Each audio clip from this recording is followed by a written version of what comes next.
Hi everyone, I'm Dr. Koenig, and this is a quick video tutorial on solving equations with rational numbers. Let's jump in. Now, when we're solving equations, what we're really trying to do is isolate the x value. That means we need the x value by itself. We do that by using opposite operations. Now, on equations, we really have to keep a nice balance, and we have to balance what happens on the left side of the equation and what happens on the right side of the equation. So sometimes we'll draw a line down the equal sign to help us really visualize both sides of that equation. Now in this case, I'm trying to isolate the x, I'm trying to remove this plus 3/4, and I need to do that with an opposite operation. The opposite of adding 3/4 would be to remove 3/4. So I want to subtract 3/4 from both sides of that equal sign. Again, remember that anything that happens on one side has to happen on the other side as well. Now the reason I do that on the left-hand side is because 3/4 minus 3/4 gives me 0, which leaves me with only an x on the left-hand side of that equal sign. Now the right-hand side is a little trickier, right? I've got fractions, I'm subtracting, one of them's negative. So let's pull that out and have a little thought bubble on the right-hand side. Now what I'm trying to solve is -4/5 minus 3/4. Another way to write that would be to use that additive inverse where we add the opposite. So instead of subtracting positive 3/4, we can add negative 3/4. That makes it sometimes a little bit easier to complete the operation. Now you might remember that when we're adding fractions, we need common denominators. We look for a common denominator that 5 and 4 can both go into. In this case, 20 is the easy option. So I'm going to multiply the left fraction by 4, and whatever I do to the bottom, I have to do to the top. Now that will give me the 20 in the denominator that I'm looking for. The right-hand fraction is similar but not quite the same. I need to multiply by 5 to get the 20 as a denominator. Now my first fraction, 4 times 4 is 16, 5 times 4 is 20. My second fraction, 3 times 5 is 15, 4 times 5 again is 20. Once I have common denominators, I can go ahead and add those two fractions, and I see that I have -31/20, which can be written as our answer, -31/20, or we could simplify that to be -1 11/20. Either of these options works. They are equivalent fractions written in a different format. Let's try another. Here we have a problem. Again, it's a one-step equation. It's using rational numbers. In this case, we're focused on decimal operations. Again, I want to work on isolating this x value, and I need to remove that -2.35 or -2.35 from the left-hand side of my equation. Remember, whatever I do to the left side, I do to the right side. Now, the opposite operation, the inverse operation from subtraction, would be addition. So in this case, I will be adding 2.35 to both sides of that equal sign. What's weird about this problem, it being decimals, is that I've got different decimals for both numbers. So I've got a tenths place in that 7.9. I've got a hundredths place in that 2.35. What I can do to make them look the same is add a 0 to the end of my decimal. It doesn't change the value. What it does is changes the look, and that gives me what I need in order to solve this problem. Now, I'm looking for -7.90 plus 2.35. Now again, I'm going to go off to the side and work out this problem. Although I'm really taking 2.35 and subtracting from it 7.90, I'm going to solve the problem the opposite way. I'm going to subtract the number that appears to be greater or has a greater absolute value. I'm going to subtract from it the smaller number. What I will then have to remember is that the negative was my bigger value, so whatever answer I get, it will be a negative answer in the end. Now, in subtracting, I need to borrow from my 9, make that an 8, and this guy becomes a 10, and then I should be able to subtract all the way across, and I get 5.55.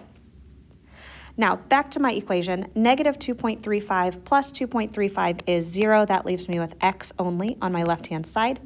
On my right-hand side, I know my answer is going to involve a 5.55. And because my negative number was larger, it should be a -5.55. Let's try another. Here we have a problem that says 2/3 x equals 18 or 2/3 of x equals 18. When you don't see a symbol in between the 2/3 and the x, what that means is we are using multiplication and the inverse operation would be to divide that fraction. But I want to show you another way you could solve this equation. Now, if I know that 2/3 of x is 18, I might be able to find out what 1/3 of x is equal to. If I take this left-hand side and I divide by 2, I can get from 2/3 to 1/3. I can do the exact same thing on the right-hand side, divide by 2, and I'll figure out what 1/3 of x is. 18 divided by 2 is 9. Now this is a different way of visualizing solving an equation, but we're still doing the same thing on the left-hand side and the right-hand side of that equal sign.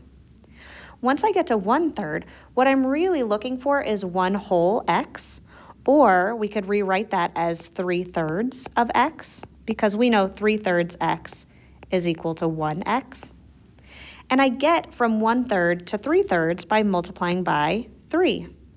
In this case, I would do the exact same thing on the right-hand side. I would multiply by 3, and 9 times 3 I know is 27. That tells me that 1x is equal to 27.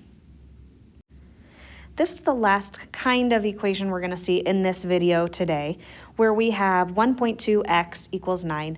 Again, when you see those two numbers side by side without a symbol in between them, what that means is the 1.2 and the x are being multiplied.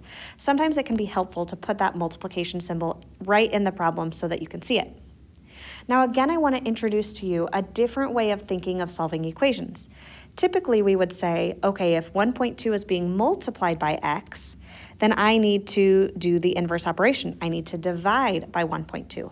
But I want to show you a step that might simplify that division process for you. And that step is, if I multiply both sides of this equation by 10, what I'm effectively going to do is remove the decimal from the problem altogether. Now 1.2 times 10 is 12. So now I have 12x, and 9 times 10 is 90. So what you'll see is I multiplied both sides by 10, and now I don't have a decimal in the problem at all. It makes it feel a little more approachable. This problem looks different than how it started, but it's still an equivalent problem because I did the same thing to both sides of that equal sign. Now that I'm here, I can go ahead and solve like a regular equation. Again, I see two things with no symbol in between. That means I have 12 times x, 12 multiplied by x. The opposite operation would be to divide by 12 on both sides. So that means I need to divide 90 by 12. Let's go off to the side and try that. Now I know that 12 does not go into 9 itself, but it does go into 90 at least a few times. Sometimes I like to go off to the side and I'll check it and I'll say, let's try 12 times, for example, 8. I know that 12 times 8 is 96. That's too big. So 12 is going to have to go into 90 7 times, which gives me 84. Now, if I write that on my problem, let's get rid of this little arrow here. I write that here. 12 times 7 is 84, and I subtract, I get 6. Now remember, it's always okay to add a decimal and a 0 and bring down that 0 so you continue dividing. 12 goes into 60 nicely. I'm going to bring my decimal up here. I know that 12 goes into 60 5 times, which leaves me with a remainder of 0. That tells me that when I divide 90 by 12, I get 7.5. But what happens on the left-hand side of that equal sign? I know that 12 divided by 12 is 1, so I'm left with 1x, or I can write that x. Regardless, my answer is 7.5. I hope that helps you better understand how to solve equations when they include rational numbers. Equations with fractions and decimals, they're really solved like any other equation. We're using opposite operations, and we're careful to balance what we do on the left side and the right side of the equal sign. There are some things to consider that are specific to rational numbers. For example, common denominators, finding unit fractions and using those to find the whole value of x. Also, with decimals, you might need to consider the decimal place value and lining up that decimal if you're adding or subtracting. And if you need to multiply or divide, it might help to clear the decimal altogether. I hope this video helps you to better understand and get a start on solving one-step equations with rational numbers. Thanks for being here, and I'll see you next time.